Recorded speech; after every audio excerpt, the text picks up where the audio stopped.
अब हम पढ़ेंगे क्लास 10th के फर्स्ट चैप्टर लाइफ प्रोसेसेस के पार्ट 2। इसमें कि 6 चरण होते हैं। पहला पोषण, श्वसन, वहन, उत्सर्जन, जनन तथा पर्यावरण से संवेदनाएं ग्रहण करना। देखिए, जीवधारियों में चाहे वह एक कोश की अमीबा हो या फिर मनुष्य है या फिर कोई एनिमल है या फिर प्लांट है, उसमें ये सारी प्रक्रियाएं पाई जाती हैं,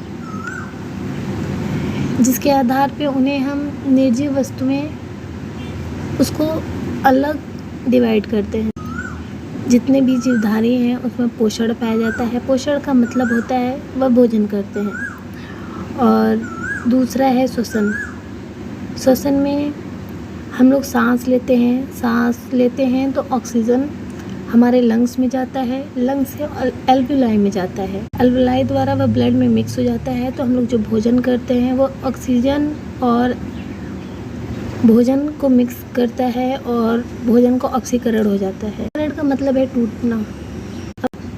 अब भोजन का ऑक्सीकरण होगा तो हमें ऊर्जा मिलेगी, हमारे बॉडी को ऊर्जा मिलेगा।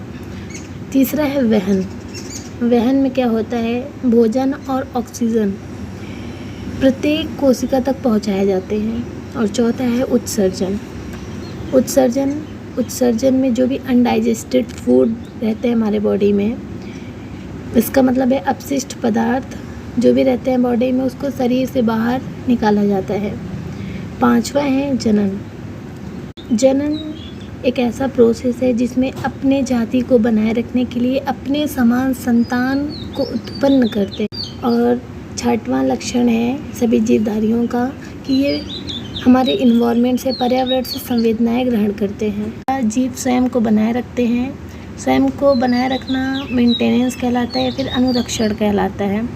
और इस प्रक्रियाओं द्वारा जो भी जीवधारी होते हैं वो अपने समान संतान को उत्पन्न करते हैं। ये सारे प्रोसेस मिलाकर हमारे लाइफ प्रोसेसेस कहलाते हैं।